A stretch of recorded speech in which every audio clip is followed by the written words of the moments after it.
Good evening, ladies and gentlemen. Welcome to the January 2023 Zoning Board of Appeals meeting. My name is John Matzo. I'm acting chairperson of the board for today. For those who have never attended one of our meetings, I quickly explain how this meeting is conducted. First, we ask the applicant to come to the microphone, state their name and address for the record, and discuss their proposal project. The floor is then turned over to anyone who would like to speak in favor of the proposal. Next, an opportunity is given to anyone who would like to speak in opposition of the project. Once everyone has the opportunity to speak, the public hearing is officially closed and no new testimony can be taken. After all public hearings have been held, the board will deliberate and make a decision on each case. The public will be welcome to stay through the deliberations, but again, no public input is permitted. For those applicants who wish not to stay through deliberations, please call Mr. Martinez if you wish to know the board's decision. The Zoning Board of Appeals is a 5-member board. Tonight, we have 4 members, which constitutes a quorum. First order, we will take roll call. Marina Resinetti, Ernie Landers, Sue Bucci, and I'm John Matzo, and I'm present, and Kelly Donovan is absent for today. So our first one comes out 5:20, so we got a couple of minutes to wait. So, the minutes. Approval of the minutes for December 2022.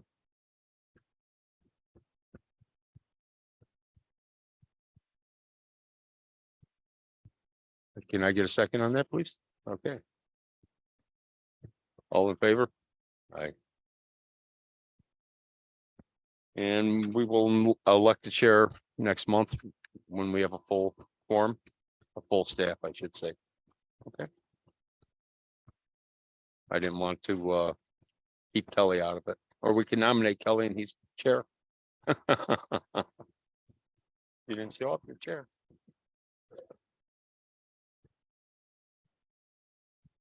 That's right.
It is 5:20 and we can ask the first applicant to come up, which would be Jennifer and Michael Kelly, 48 Blackstone Ave.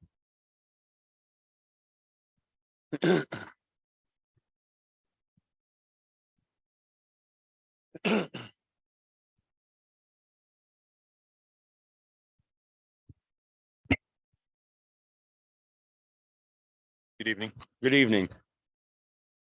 Would you please state your name and address? Michael Kelly, 48 Blackstone Ave, Binghamton. Thank you. Can you give us an idea of what you are proposing here? We want to build a shed, 12 by 24 shed on our property. Okay.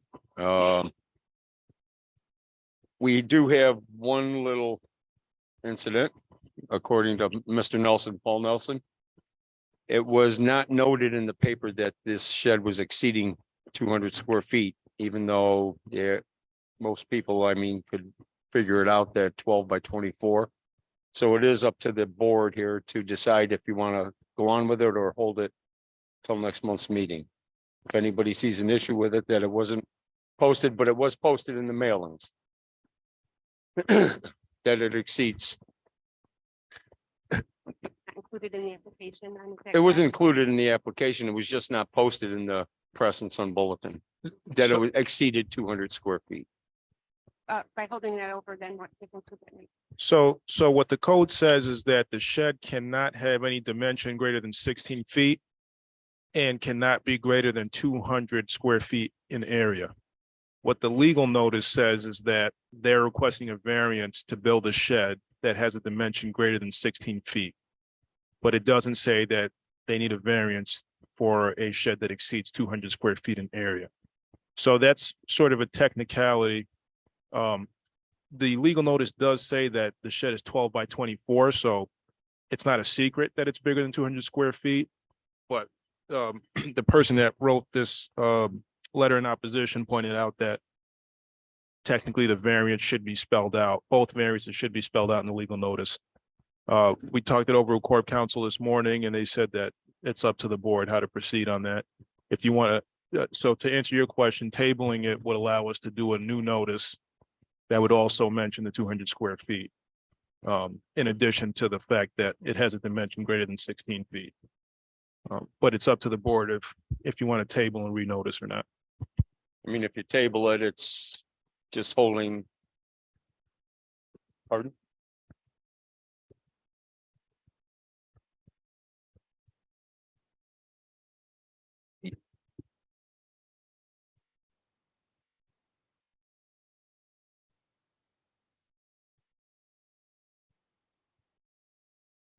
So Elizabeth said that it's probably best practice to table it and renotice.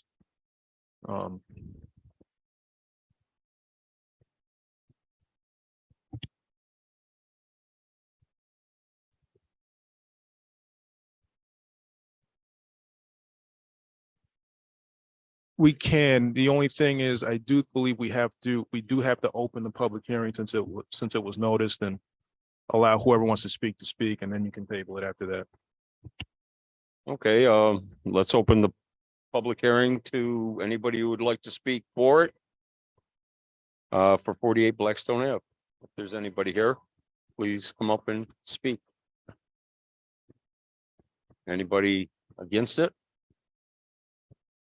Should we give it a few minutes, or in case you get a phone call? We're not allowing public comment Okay. through phone calls, so I'll just point out that we got the two letters in opposition.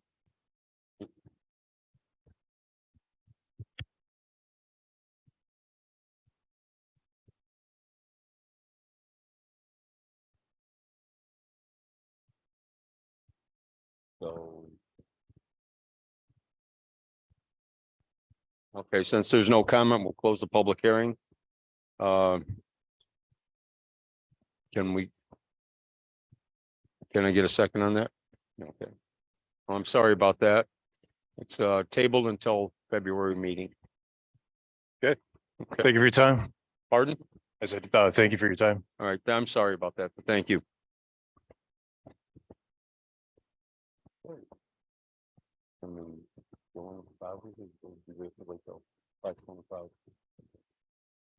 Okay. All right, we'll bring up our next application. Our applicant is Foss Construction, about 45 Carroll Street. If you would wish, please come forward.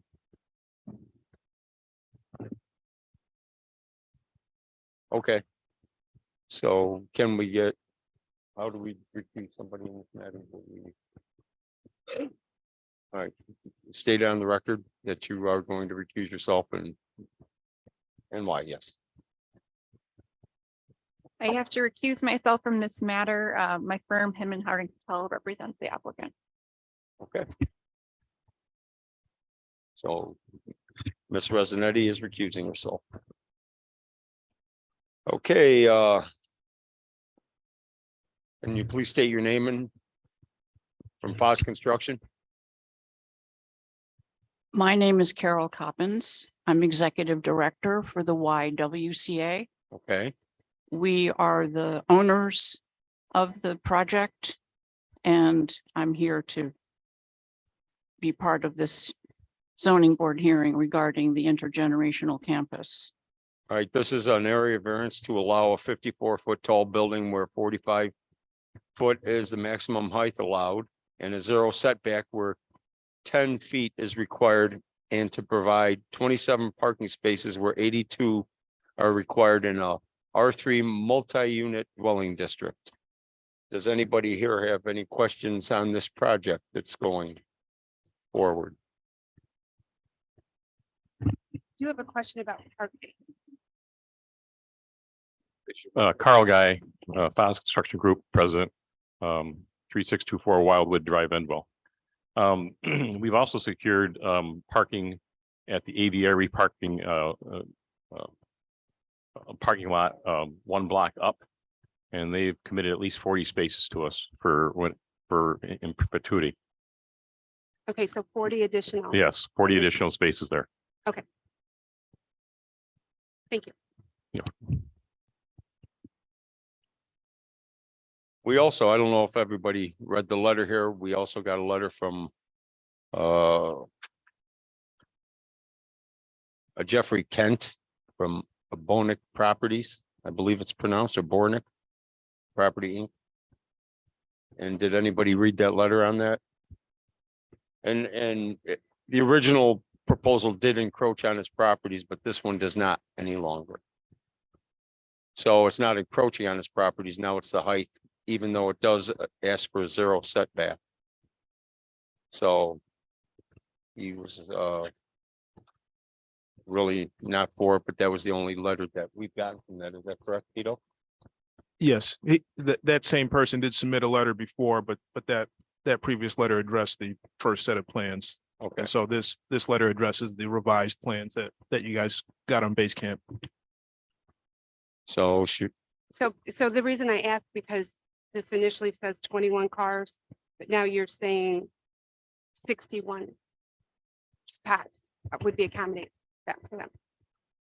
Right now it's whatever's on the site plan, which I don't remember the exact number, and plus the additional 40. Okay. I'll point out that the YWCA has been operating on Holly Street without any parking, and this is the same clientele.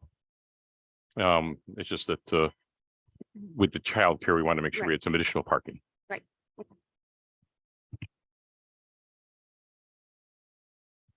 do we open up a public hearing on it? Yep, can I get a motion to open up a public hearing, please? A second. Anybody in favor, excuse me, to speak on this project, please come forward.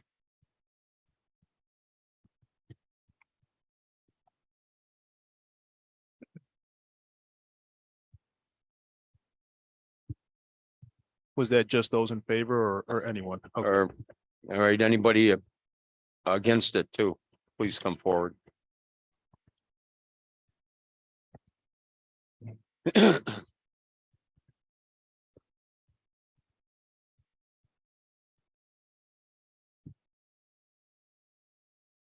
evening. I'm Jeff Kent. I live at 23 Briar Lane, Jericho, New York.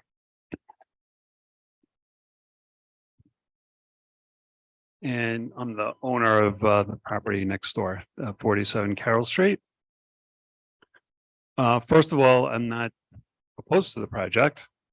I think that the concept of restoring the iconic Urban League building and providing affordable housing for residents of Binghamton is laudable. However, the proposed project is not in conformance with the long existing R3 zoning of the area. As proposed, the project will have detrimental impacts on my property and would change the character of the entire downtown R3 district, which roughly extends south of Hawley Street and east of Exchange Street to the Susquehanna River. The vast majority of the buildings in this area are 1 to 2 story buildings. And I believe that there are no other buildings in this downtown R3 zone which exceed the statutory limit of being not more than 45 feet in height. The proposed building on Lyle Ave would replace an existing small 3-story building with an enormous 5-story building. Proposal is for the entire east side of this building to be built right up to the property line, which divides the YWCA property and my property. And for 1-story, 10-foot 6-inch by 15-foot 5-inch wing of the proposed building to be attached to my building at 47 Carroll Street. The YWCA proposes to disregard the existing requirements of the R3 zone by having no side yard setback where 10 feet setback is required. They also propose to increase the existing nonconformance by building a 4th and 5th story right up to the property line. This would result in both nonconformance with the side yard setback requirement, but would also result in nonconformance with the requirement that structures in the R3 zone not exceed 45 feet in height.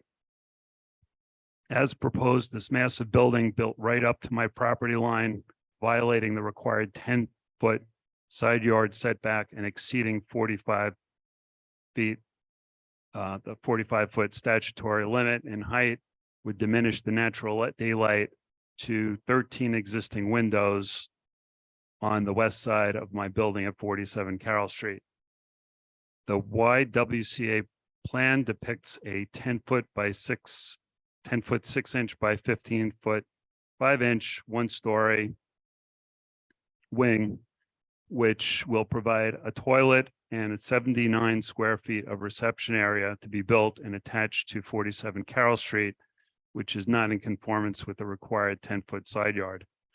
This area is contiguous with a 511 square foot lobby, which wraps around the southwest corner of 47 Carroll Street, where there is also no setback. This would create a new additional nonconformance, as again, there will be no side yard setback where 10 feet is required. I believe that there's no justification for seeking relief for this setback requirement, as the YWCA could easily reconfigure the first floor to utilize the 282 square foot staff lounge to accommodate the toilet, reception area, and a reconfigured lobby. If the staff lounge is needed, part of a 545 square foot storage room could be utilized as a staff lounge. The YWCA is seeking relief from requirements that buildings within the R3 zone be no more than 45 feet in height. They propose to construct a massive 5-story building. The plan that presented indicates the height of the parapet of the proposed structure will be 53 feet 7 inches in height, which exceeds the R3 limit by 8 feet 7 inches. There is no indication of how high the elevator or stair bulkheads will be. And assuming that solar panels will be installed on the roof, there is no indication of how far above the building roof they would extend. There is no basis for seeking such relief, as the circumstances for which the YWCA seeks relief have been self-imposed. The zoning code regulations are known to all prospective buyers of property. It would be a dangerous precedent for entities to purchase properties with the expectation that they will be able to flippantly disregard long existing requirements of zoning code. If the YWCA were unable to develop their project on the land that they purchased, they should have instead purchased a different property to meet their needs rather than hoping to change the rules after the fact. The YWCA can easily stay within the legally required height by constructing a 4-story building instead of a 5-story building, which would result in a building of 44 feet, 3 inches in height, which would be in conformance with the maximum height requirement of 45 feet.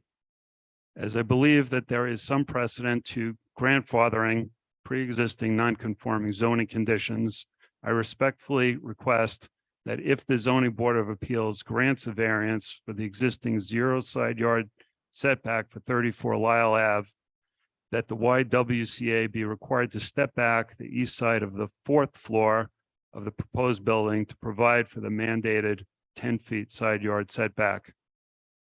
I also request that the YWCA's proposal for a variance to create a nonconformance at 45 Carroll Street by constructing a 5-foot, 4-inch section of a lobby, which would be built right up to my property line with 0 side yard setback where 10 feet is required, be denied. I request that the YWCA building on Lyle Ave be mandated to conform to the existing R3 requirement, the maximum height not to exceed 45 feet. It should be noted that with the proposed 5th story eliminated, the YWCA project would still provide 51 housing units. Lastly, the YWCA plan indicates that 21 parking spaces will be provided. There will clearly be a significantly greater need for parking for this project, as large numbers of daycare staff, social services staff, maintenance staff, security staff, service providers, tenants, parents of children in daycare and visitors will need parking. As per R3 requirements, I request that the YWCA be required to provide 61 additional parking spaces. In terms of the parking, I just heard from Foz Construction that they are providing 40 spots at the AVRE. That still is short of the requirement. And I believe that that is on Court Street. So it's not immediately adjacent to this site. Additionally, on the way here, I noted the YWCA. They have a Young Wonders program daycare center on Holly Street. And as I passed, I noted that there were several cars with flashing lights waiting to pick up their children there. So clearly having a lack of parking is a problem. This project is going to be different from the YWCA that is existing in that it is providing for permanent housing units. And although these are affordable housing units, rest assured that people who have affordable housing, many of them still own cars. Thank you. Thank you. Sue? Yes. Mr. Kent, you own 47, 50, 52, 54, and 56 Carroll Street? Yeah. What are those properties used for? Those are parking lots for 47 Carroll Street, and 56 Carroll Street is a 2-family house currently occupied. So what about 50, 52, and 54? Parking. So it's not really R3. It's in a parking lot in an R3 zone. There's not housing in those. Yes, that's correct. Okay, just to be clear. Thank you. Unfortunately, many residents of the city of Binghamton think that that is a city lot because there's no parking for Columbus Park.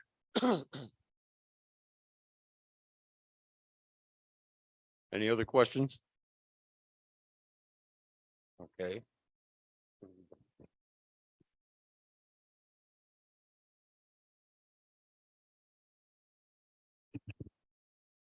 Okay, we'll close the public hearing here and Thank you. please have the applicant back. Maybe they could answer some more questions.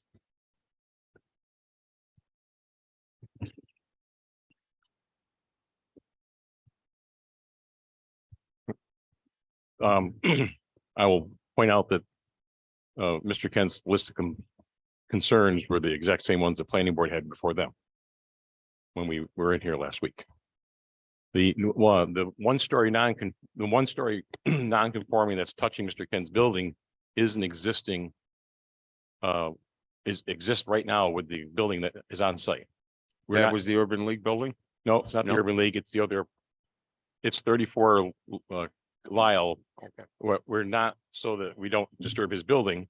We're leaving that 10'6" and we're gonna let that remain. And then we're gonna construct new beyond that. I can show you on the drawing.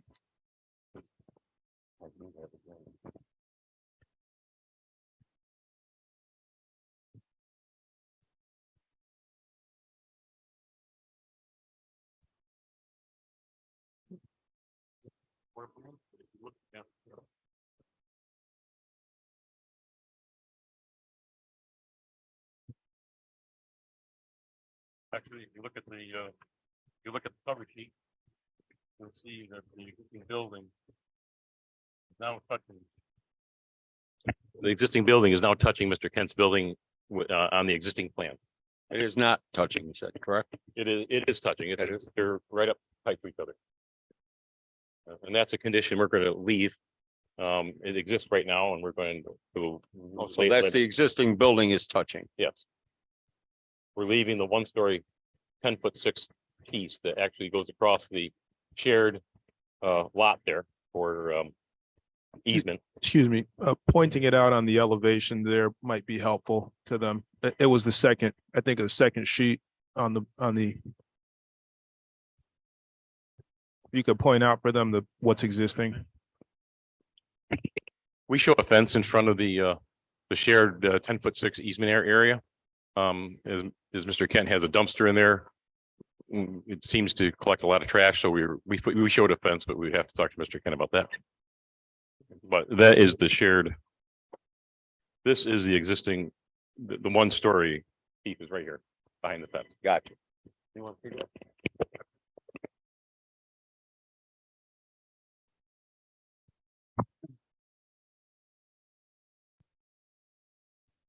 And as a point of clarification, the parking that we got from ABRE is at the Sons of Italy. Yeah, it's right next to Sons of Italy on Carroll Street.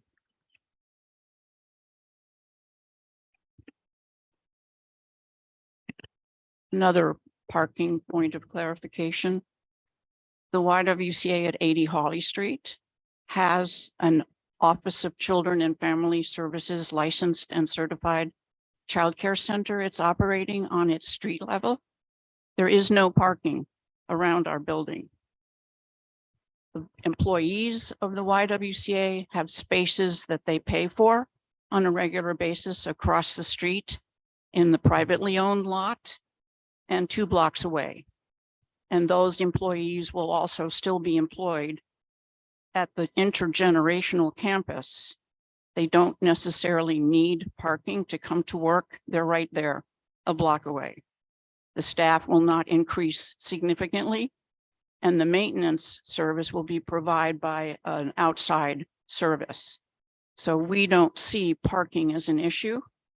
We will be providing 60 spaces.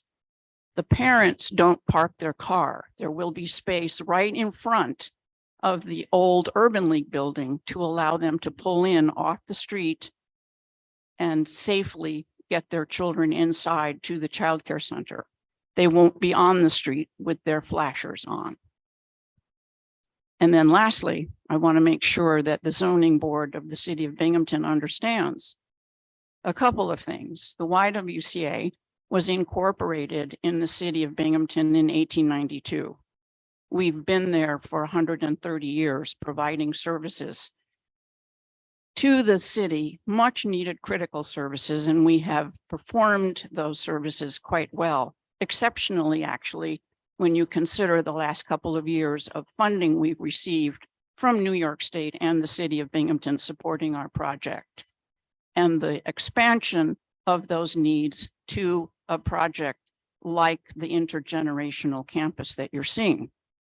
We at the YWCA don't take any regulations in any city flippantly. We are very careful to make sure that we are doing everything properly. And working with Foz Construction Group, who have been working in the city of Binghamton for numbers of years and have all kinds of expertise there to lend themselves to us, we will be sure that this project is not going to be detrimental to the city of Binghamton or the people who live in the city. I just wanted to make sure that that was understood. Thank you. I have one question. Where the lobby is, can that be reconfigured so it's not zero setback on his property, on the property line? Is there any reason why the lobby itself can't be? Well, a lot of the Reconfigured? daycare stuff is driven by regulation, so I don't, without the architect being here, I can't respond to that right here. I mean, because as far as the building that's there, it's already existing. That's not the issue. It's that little jog in the lobby here Right. that I believe is the issue. Well, we have an overriding regulatory system. New York State Office of Children and Family Services. We had to get all of this approved by them. And so that space is required by OCFS. We cannot eliminate it. It's part of our childcare center. I'm not saying eliminate the lobby itself. I'm just saying reconfigure it. Can that be done? Did you see this? How would we?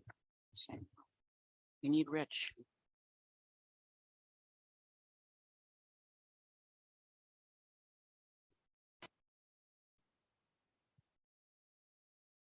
I'm sure we would be able to make that happen.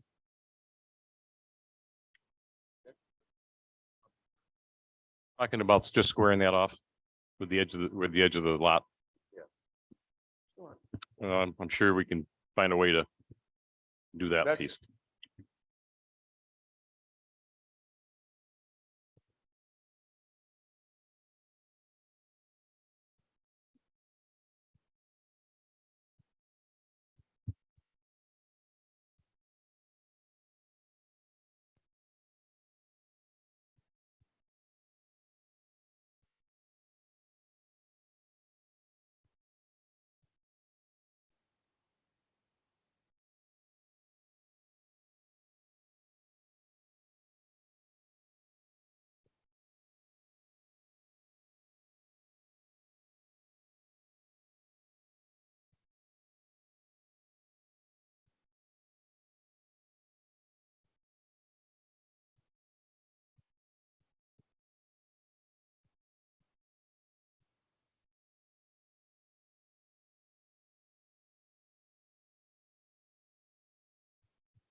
I'd like to make a motion to reopen the public hearing, please. All right, we got a second on that. Could we have Mr. Kent back up, please?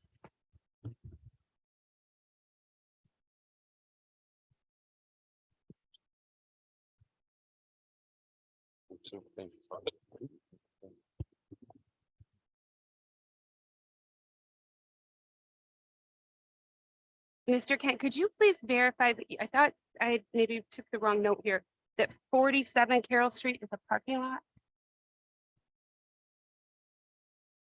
47 Carroll Street is multiple dwelling. It's an apartment house.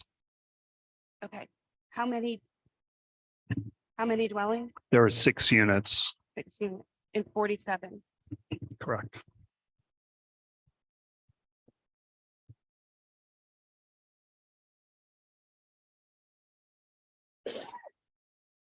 It's shown on.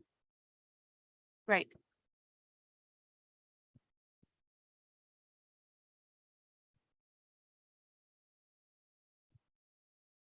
So the people in those dwellings park at 50, 52, or 54. Okay, so those people that live there park in the other parking lots of 50, 52, and 54. Correct. Okay.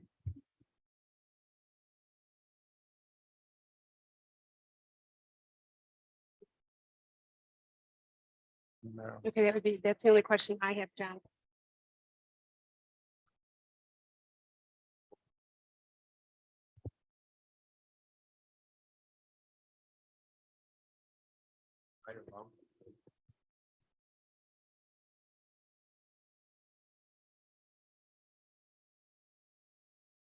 So Board of Appeals can modify any requested variance to meet, a fair conclusion. So you can ask them about that portion of the building, whether it's needed and whether they can scale it back.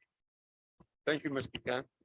Thank you. If we have the Boston Construction and YWCA back up. Can I? Okay.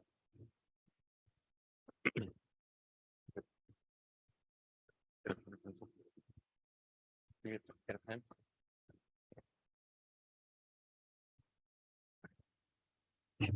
Right, this lobby right there, this little corner. Can that be reconfigured? We'll take that off. If you can take that off, then there's no We'll take it need off. for a variance there. We can take that up. Yeah, we'll, if we have to put it out here someplace, we'll move. The square foot. Thank you. Okay.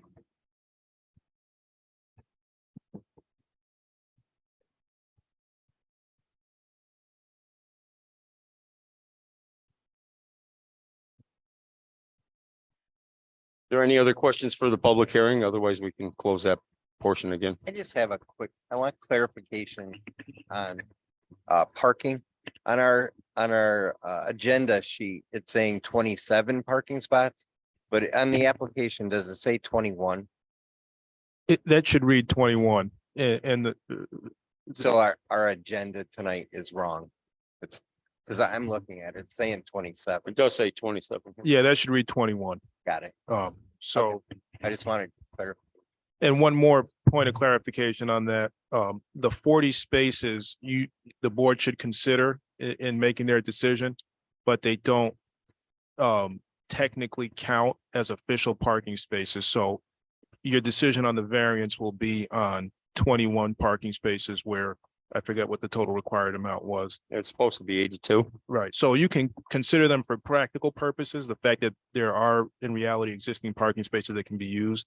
But that doesn't change the number in that request. That should be 21, not 61. Although I would like to point out, we did supply to the city the letter from AVRE in granting the use of that lot. Yes, we have the agreement. We do have the, So there is an agreement in place and we submitted that to the city. Okay.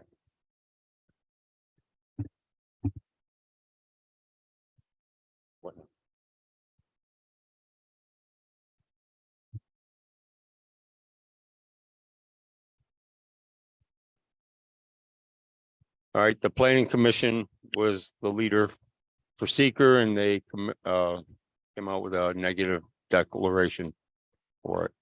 So as far as I know, they have approved that they're waiting.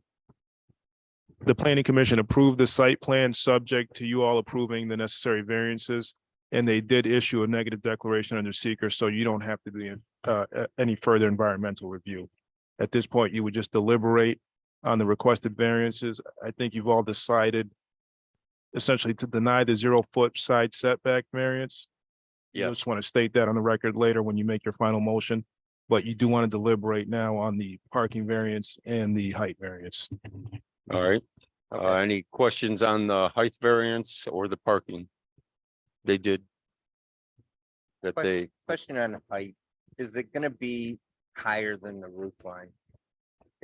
Like where the elevator shaft? They're located in the building such that you won't be able to see them. They're in the middle of the building.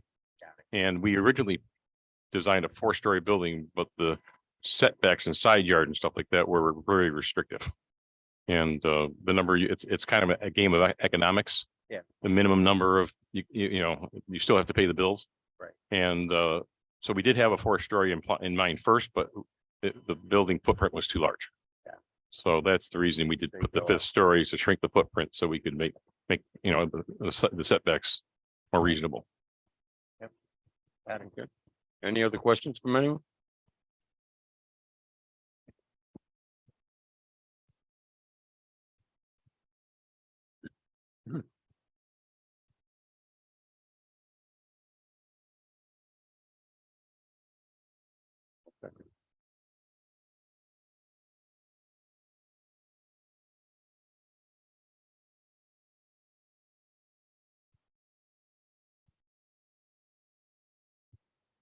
Okay. Okay, for the height and the parking. We are going to proposal, it's a secret type 2 action. Correct? Or no? No? Okay. Okay, oh, I'm sorry. All right, we have a couple of criterias here.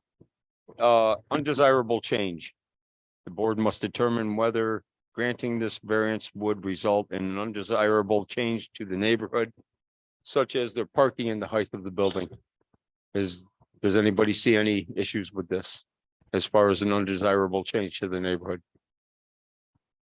I don't. No? I think the building is a very positive for the city. I think it's a positive also. So, reasonable alternative. The applicant, could he construct a smaller shed or building, lower 45 feet? Sure, they could, but like he said, it's the extra apartments, correct? That's your living spaces? It's simply in the there? economics of number of units. They're just trying to Correct. balance. I mean,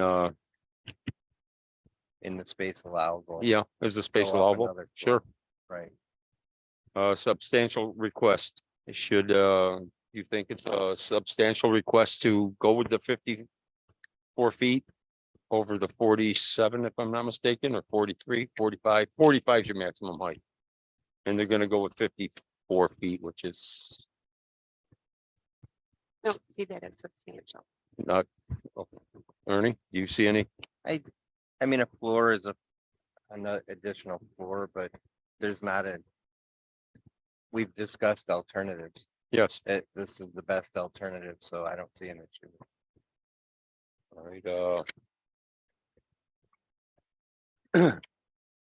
an adverse impact on the physical or environmental conditions. Does anybody see anything there? And then, is it a self-created hardship? To a point, I would think it is, but Right. on the other hand, too, it is, something that the city is, and the YWCA is looking forward to, and I think needed in this area. And it will, enhance, I think, that side of town quite a bit with this new project going on. That's my opinion. What's everybody else look at it, and how do you think? I really only see positive. Expanding childcare. It's going to improve the neighborhood immensely. I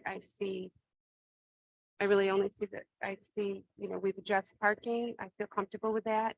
We've addressed the 10 feet, and I think it's positive. I think it's a positive reaction too. I do too. So saying with that, and can we have someone? How do we do this now? We go through. So if you're done deliberating, and you considered both parking and height in that discussion, then you can, make a motion. And you should make a motion for each, and a vote for each variance. For each variance. Yeah. So can I get a motion on let's start with the height of the building, going from 45 feet to 54 feet tall. Can I get a motion to approve that? Can I get a second? Second. All in favor? Aye. Aye. And then on the 21 parking spaces where 82 are required, which they are allowed an extra 40 over to the AVRE parking lot. Can I get a motion on that one? Second. Yeah, all in favor? Aye. And then with when this is spelled out, we asked them to reconfigure the lobby back to 10 feet. So that is not encroaching or making you feel like you're being crowded on the property. And they said they would come back, or they would reconfigure that. Do they need to come back and show that? They do not. They just, revise the plans submitted to the planning department, and we'll stamp those revised plans as final. Okay. So can I get somebody to make a motion to approve this or deny it? You'll make a motion to approve it. Let's make a motion to approve as amended with the 54-foot tall building where 45-foot maximum height is allowed. The 0 setback will be removed from that one portion of the lobby. And the 21 parking spaces will be allowed at 45 Carroll Street with an additional 40 spaces at the AVRE building, correct? Do we need the address for the AVRE building or no? No, you're just considering the variance We're in considering and the of variance. of itself. So if I, So just to clarify, you have granted the height variance, granted the parking variance, and denied the 0-foot setback variance based on their revisions.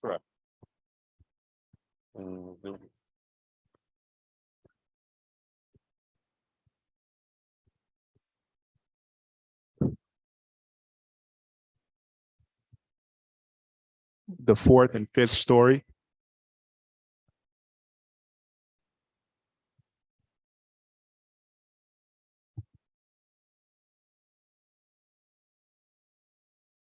I thought everything was all.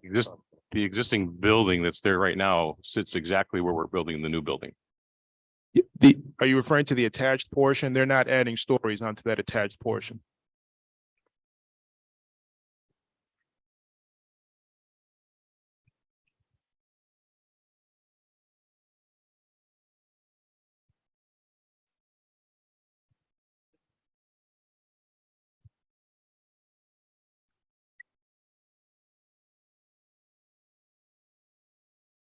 I think that easement is the property line is our property line, but it's a shared easement. That was that discussed with the planning commission? Planning commission considered this site plan as proposed, and they approved it, Okay, and then, subject to the zoning board granting the necessary variances. right, but there is no variance requested. Right, these are the required variances that need to move forward. The 3 that we are addressing, Right. Yes, the setback variance, the height, and the parking variance. and that's all that's required for that property. Correct. What Mr. Kent is saying is that there's a 4th and 5th story that are within that 10-foot setback.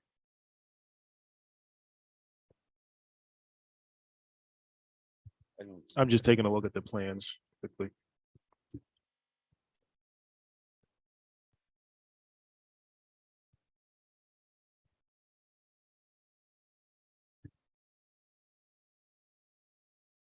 I don't see where there's a 4th.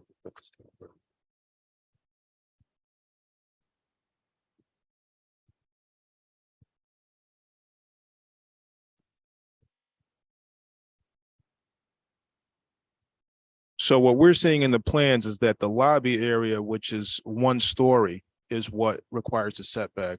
The multi-story portion of the building is separated from Mr. Kent's building by 10 feet. Correct. Um,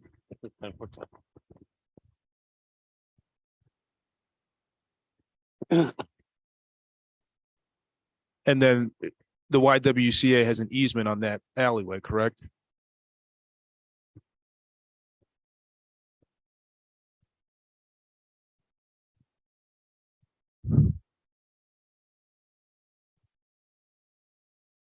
So if that easement stands, you could consider that a 10-foot setback, or if you'd like to be safe, you can grant a 10-foot setback for the new multi-story portion of the building, because it is showing a property line there.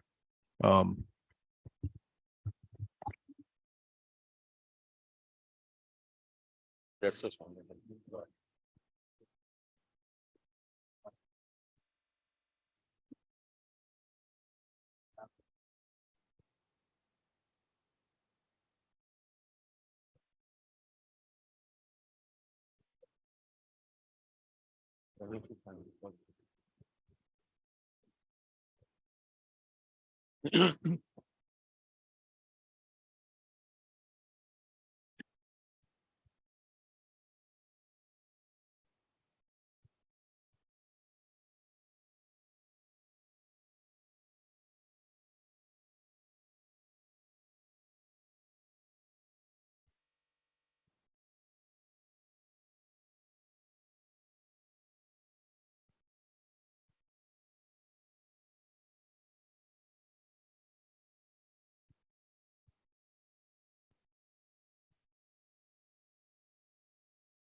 So what we all just discussed there is that if we do not consider that the YWCA has rights over that easement area, then that would result in a 0-foot setback for the new multi-story portion on the northeast corner of the site. So the question is, do you want to grant a 0-foot side setback for that portion of the building, but not for the lobby? Is that what I understand? Yes, Yes. that's our intention. Okay, so if you could just make an amended motion to grant the proposed height variance. I would like to make an amended motion to propose the height variance for the 0-foot setback where the easement alleyway is. Correct? Correct. For the 54-foot building. Can I get a second on that? Okay.